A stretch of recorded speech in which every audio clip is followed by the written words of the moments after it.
Bonjour et bienvenue, voici notre tour d'horizon économique, géopolitique, énergétique et surtout boursier aujourd'hui. Pour comprendre comment tourne la planète finance en ce vendredi 2 août, c'est sur l'inforruptible et nulle part ailleurs. Et la thématique du jour, ce sera énorme séisme à Tokyo, le sol boursier tremble sur la planète entière.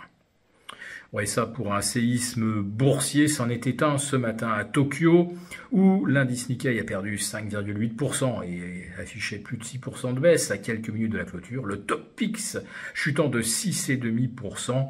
Rajoutez-y les 3,3% perdus la veille et c'est presque moins 10% pour l'indice le plus large quant au Nikkei, avec moins 2200 points en l'espace de quelques heures.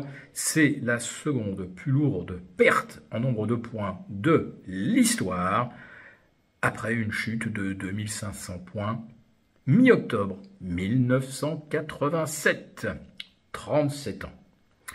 Oui, une chute qui s'inscrit dans une espèce de phase de consolidation toboggan, avec une série de 8 baisse consécutive du Nikkei, puis il y a eu une tentative de rebond technique en début de semaine, et derrière, patatras, c'est l'effondrement avec la décision de la Banque centrale du Japon, et qui n'est pourtant pas une surprise, de remonter pour la deuxième fois en l'espace de 4 mois son taux directeur de 0,25 à 0,50.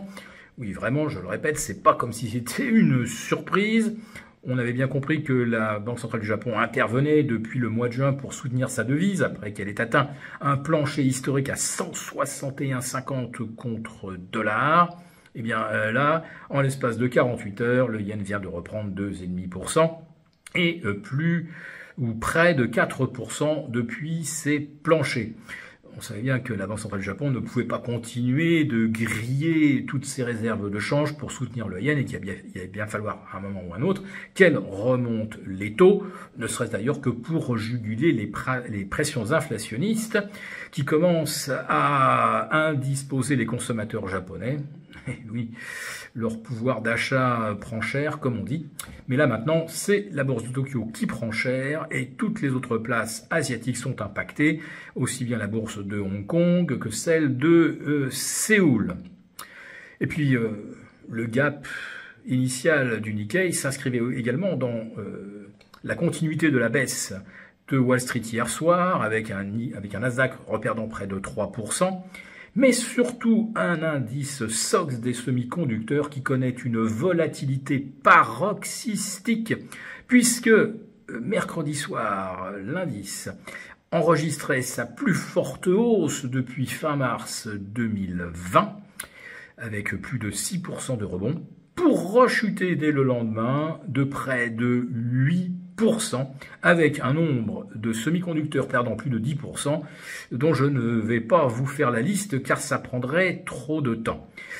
Je vais quand même évoquer le cas d'Intel, parce qu'Intel a publié ses résultats. Alors, ils ne sont pas dans le rouge pour quelques dizaines de millions de dollars. 2 cents de profit par titre, on en attendait 10. Et surtout, Intel suspend le versement de son dividende et annonce le licenciement de 15% de son personnel. Alors on pourrait se dire, Intel qui pleure, Nvidia qui rit.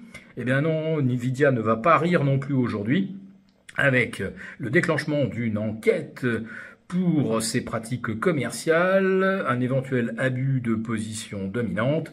Le titre est en baisse de 5% en préouverture, après moins 7 jeudi soir, moins 12 en 48 heures. Vous faites le calcul, ça fera 350 milliards de capitalisation boursière partie en fumée. Mais comme hier soir et avant-hier, les technos et les GAFAM ont perdu 1400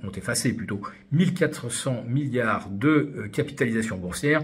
Vous voyez que tout prend des proportions dantesques et que ça, évidemment, ce n'était pas arrivé depuis le mois de septembre 2023 et encore certainement pas dans les proportions que nous constatons aujourd'hui, avec ce pic de nervosité qui a propulsé le VIX 10% plus haut. Alors, Une nouvelle baisse de 1% des indices US serait fatale cet après-midi et ce soir à la clôture, puisque l'indice S&P clôturerait en dessous des 5440 et le Nasdaq en dessous des 16800. On validerait ainsi la cassure non seulement du bas du canal ascendant moyen terme, inauguré le 30 octobre dernier, mais également on casserait les moyennes mobiles à 50 et 100 jours. La moyenne mobile à 50 justement est en train de s'infléchir pour faire ce qu'on appelle une death cross et donc couper la moyenne mobile à 100 bourses à la baisse, ce qui, pour tous les chartistes, signale le début d'une consolidation court et moyen terme.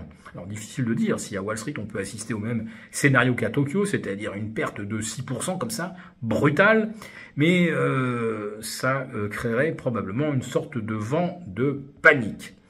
Mais plus globalement, si la remontée du yen se poursuit, toutes les stratégies de carry trade utilisées par des spéculateurs depuis le mois de novembre 2023, on emprunte du yen à 0%, et puis on vend à découvert le yen pour acheter des actifs dans d'autres devises, notamment le dollar, et bien d'un seul coup, si le yen remonte, il va falloir se dépêcher de rembourser l'argent emprunté, et surtout les yens vendus à découvert. Alors bon, vous me direz bien sûr, tous ceux qui font ça ont des couvertures, mais là, quand on atteint ces niveaux de volatilité, eh bien la couverture commence à coûter beaucoup plus cher. Et surtout, même si la remontée du yen, elle est gérable avec les couvertures, par contre, le carry trade, lui, va s'arrêter.